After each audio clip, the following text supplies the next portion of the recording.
कश्मीर के अंदर जो अद्वियात और खाने पीने का सामान दाखिल हो रहा है ना, उसे पुलिस रास्ते में रोक लेती है। गाड़ी रोककर पुलिस ने कहा खुराक और अद्वियात ज़ाया कर दो। पाकिस्तान के ज़ेर इंतज़ाम कश्मीर में अशिया की किल्लत से लोग बहुत परेशान होते चले जा रहे हैं, ये BBC ने रिपोर्ट किया। नाज़रीन, जो दवाइयाँ और खुराक है ये तो गाज़ा में रोकी गई हैं। गाज़ा दुनिया का एक ऐसा खित्ता है जहाँ पे दवाइयाँ और खुराक रोकी जाती हैं, यानी वहाँ अद्वियात नहीं जाने देते, वहाँ पे खुराक नहीं जाने देते ताकि लोग भूखे मरे, उस इलाके को छोड़ दें, नस्ल कुशी हो जाए। उनको अद्वियात नहीं देते ताकि वो बीमार होकर मर जाएं। ये गाज़ा में किया जाता है। फिर इमदादी सामान लेकर लोग कश्तियों के ज़रिए भी जाने की कोशिश करते हैं। अक़वाम मुत्तहिदा और दीगर इदारे भी कोशिश करते हैं, लेकिन इसराइल बड़ा जुल्म करता है। वहाँ पे गाज़ा के अंदर वो अद्वियात और खुराक नहीं जाने देता, बल्कि पीने के पानी के भी बड़े सीरियस मसाइल वहाँ पे पैदा कर दिए गए। आज कश्मीर में हमने वो देखा और हमने BBC की इस खबर को पढ़ा। आज से चंद महीने पहले तक हम ये कभी सोच भी नहीं सकते थे, हम इस बात का तसव्वुर भी नहीं कर सकते थे कि कभी आज़ाद कश्मीर में जाने वाली खुराक और अद्वियात सड़क के ऊपर पुलिस जो पाकिस्तान से गई हुई है वो ज़ाया करवा देगी कि जनाब आपने आज़ाद कश्मीर में खुराक दाखिल नहीं करनी, खाने पीने की चीज़ें नहीं लेकर आनी, और जनाब आपने आज़ाद कश्मीर में मरीज़ों के लिए, कमज़ोरों के लिए, बीमारों के लिए अद्वियात नहीं लेकर आनी। ये एक इंसानी बहरान पैदा कर रहे हैं और ये बड़े खौफनाक जराइम हैं। इन जराइम का जवाब तो किसी को देना पड़ेगा। तो जितनी पॉलिटिकल पार्टीज हैं वो होश के नाखून लें। कल फजल रहमान साहब ने भी यही बात बताई थी, अचकज़ई साहब ने भी यही बात बताई थी, बाकी लोग भी ये कह रहे हैं कि पुलिस और लॉ इन्फोर्समेंट या फोर्सेस के लोग वो दवाइयों को और खुराक को नहीं जाने दे रहे आज़ाद कश्मीर में, जो इंतहाई अफसोसनाक चीज़ है। और ये नफरत जो आप बढ़ाते जा रहे हैं, आपको क्या लगता है जिस घर का आदमी मर जाएगा या बीमार हो जाएगा या तकलीफ उठाएगा, वो पूरा कुंभा कल आपसे प्यार करेगा? वो इसी शिकवे के साथ आगे बढ़ेंगे और आपके पास अजाला करने के लिए कुछ भी नहीं होगा। आप पाकिस्तानियों का अभी तक अजाला नहीं कर पाए जो पाकिस्तानियों की आपने हालत कर दी है। नाज़रीन, बलूचिस्तान की जो बलोच यकजहती कमेटी है उन्होंने कॉल दी एहतजाज की। मारंग बलोच की उम्र कैद के खिलाफ अब दुनिया भर में आवाज़ें उठना शुरू हो गई हैं। जो ह्यूमन राइट्स एक्टिविस्ट हैं वो दुनिया भर में आवाज़ें उठा रहे हैं। आलमी तंजीमों के लोग मारंग बलोच के हक़ में आवाज़ उठा रहे हैं। मारंग बलोच के हक़ में आलमी मीडिया लिखना शुरू हो गया है।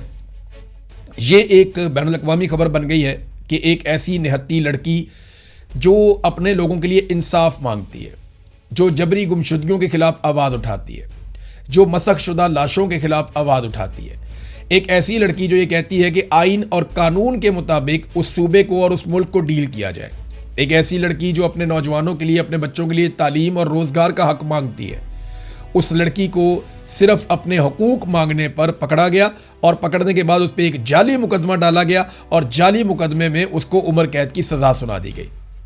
मुबैना तौर पे जिस पुलिस वाले के कत्ल का मुकदमा डाला गया वो एक एक्सीडेंट में उसका इंतकाल हुआ था और ये मामला उठा के डाल दिया गया मारंग बलोच पर। और आज मारंग बलोच को, सिबगतुल्लाह को और दीगर 2-3 और लोग हैं, इन्हें उम्र कैद की सज़ा दे दी गई। पूरी दुनिया के अंदर पाकिस्तान की बदनामी हो रही है, लेकिन मारंग बलोच जो है वो बलूचिस्तान की बेटी है, वो अपने लोगों का हक मांग रही है। उसने कोई जुर्म नहीं किया, वो निहत्ती है और वो दहशतगर्द नहीं है। ये बात पूरे पाकिस्तान को पता होनी चाहिए।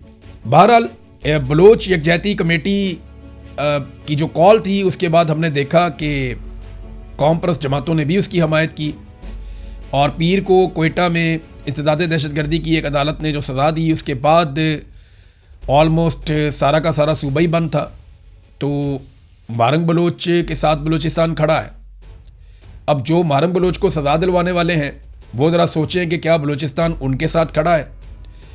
वो तो बेचारे खुद भी अपने पाँव पे खड़े नहीं हो पा रहे और बलूचिस्तान में किसी भी इलाके में कहीं पे भी वो लंबी चौड़ी सिक्योरिटी के बगैर ट्रैवल भी नहीं कर सकते, जा भी नहीं सकते, शाम को तो निकलते ही नहीं है बाहर। ये उनके हालात हो चुके हैं। नाज़रीन, PIA के हवाले से जो धोखा पाकिस्तानियों को दिया जाना था वो धोखा अब बिल्कुल तैयार हो गया है। मैंने आपको पहले बताया था कि अब आपने नाम से धोखा नहीं खाना। PIA नाम का पाकिस्तान एयरलाइन है, ये नाम का धोखा आपने नहीं खाना। ये एक प्राइवेट इदारा है, प्राइवेट लोग जो हैं वो इसके मालिकान हैं। इसके साथ वही सलूक होना चाहिए जो बाकी एयरलाइंस के साथ हो रहा है। इसके ऊपर वही कानून लागू होने चाहिए जो बाकी एयरलाइंस के ऊपर लागू हो रहे हैं। एक तो आपने ओने पोने इतनी बड़ी रिप्यूट के साथ इतनी बड़ी एयरलाइन आपने बेच दी फौजी फाउंडेशन को और दीगर इदारों को। और कुछ लोग हैं प्राइवेट, उनको आपने बहुत अमीर अमीर ताकतवर लोग हैं, एस्टेब्लिशमेंट के चहीते हैं, आपने उनको ये PIA दे दी और तोहफे में दे दी। अब उन्हें टैक्स की छूट दे रहे हैं 15 साल के लिए। आप मुझे बताएं ना, लोग मुकाबला कर, दूसरी एयरलाइंस, ये प्राइवेट एयरलाइन जो है PIA, इसका मुकाबला कैसे करेंगी? इसको पाकिस्तान एयरलाइन के बजाय अब प्राइवेट एयरलाइन कहा करें आप PIA को। तो ये जो प्राइवेट एयरलाइन है, इसका मुकाबला जो दूसरी एयरलाइंस हैं, मिसाल के तौर पे सियाल वाले हैं, मिसाल के तौर पे शाहीन वाले हैं, मिसाल के तौर पे एयर ब्लू वाले हैं, या और एयरलाइंस हैं पाकिस्तान में, वो इस प्राइवेट एयरलाइन का मुकाबला कैसे करेगी? इनको 15 साल की आप टैक्स की छूट दे रहे हैं, IMF को भी आपने मना लिया। ये कामरान खान ने खबर भी दी हुई है कि PIA निजकारी के बाद तैयारों की खरीदारी, लीज और स्पेयर पार्ट्स पर हुकूमत ने 15 साल के लिए सेल टैक्स और कस्टम ड्यूटी से छूट दे दी थी।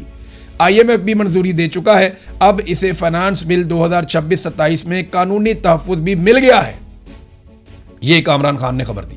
मुझे बताएं कि क्या बाकी एयरलाइन वो पाकिस्तान में टैक्स नहीं देती? क्या बाकी एयरलाइंस पाकिस्तान में काम नहीं करती? तो ये जो प्राइवेट एयरलाइन है PIA, इसको आप इतनी बड़ी छूट दे रहे हैं, तो बाकियों का क्या जुर्म है? वो इसका मुकाबला कैसे करेंगे? यानी एस्टेब्लिशमेंट जिस कारोबार में भी आएगी, जिस कारोबार में ये हाथ डालेंगे, उसको ना सिर्फ टैक्स की छूट मिल जाएगी, बल्कि उसमें उसको इतनी सहूलत मिल जाएगी कि कोई और उसका मुकाबला ही ना कर सके।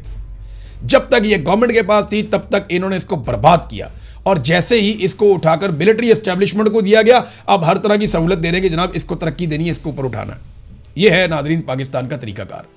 नादरीन, इमरान खान साहब की जो सज़ा थी, जो उन्हें सुनाई गई अलकादर केस के अंदर, इस पर एक बड़ी खबर आई है, और ख़बर यह है कि 29 जून को समाअत के लिए इमरान खान साहब का केस लगा दिया गया। अब ये अपील है कि सज़ा कलअदम करार दी जाए। बड़ा लंबा अरसा लगा, वकालतनामे पे दस्तखत ही नहीं होते थे, अदालत केस सुनती नहीं थी। कितना लंबा टाइम लग गया इस अपील के लिए, और बिलाखिर 29 जून के लिए ये अपील लगी है। ऐसा नहीं है कि इमरान खान बाहर आ जाएंगे, लेकिन निज़ाम कम से कम एक्सपोज हो रहा है, और आफरीन है पाकिस्तान तहरीक इंसाफ पे, इमरान खान साहब पे, कि इतने लंबे केसेस वो लड़ते चले जा रहे हैं, लड़ते चले जा रहे हैं, और वो मुकाबला कर रहे हैं। बड़ी अच्छी बात है, मुकाबला करें, रोज़ाना की बुनियाद पे एक्सपोज करें। और मेरे ख्याल में जो ये हमारे जज साहिबान हैं ना, इनके बच्चे, इनकी बेगमात, इनके फैमिली मेम्बर, वो इनको वक्तन फ़वक्तन गैरत भी दिलाया करें, इनको गैरत के टीके लगाया करें, इनको पाकिस्तान का झंडा दिखाया करें, इन्हें कौमी तराना सुनाया करें, इन्हें कुरान पाक की तलावत सुनाया करें, इन्हें कुरान पाक का तर्जुमा पढ़ के सुनाया करें, इन्हें बताया करें कि तुमने मरना है और मर के जाके अल्लाह रब्बुल इज़्ज़त को जवाब देना, तो इंसाफ भी करो। हो सकता है किसी एक आधे जज की गैरत जाग जाए, या उसका ईमान जो है वो ताज़ा हो जाए।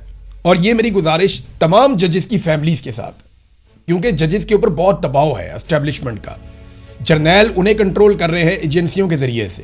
तो मेरी आपसे ये गुजारिश है जो फैमिलीज़ है जजों की, कि वो उनको मॉरल सपोर्ट दें, उनके साथ खड़े हों, उन्हें ये कहें कि हमने आखिरत में जाके अल्लाह रब्बुल इज़्ज़त को जवाब देना है, लिहाजा आप डट जाएँ। तो जजों को घर से सपोर्ट मिलेगी ना, तो वो तगड़े होकर आएंगे।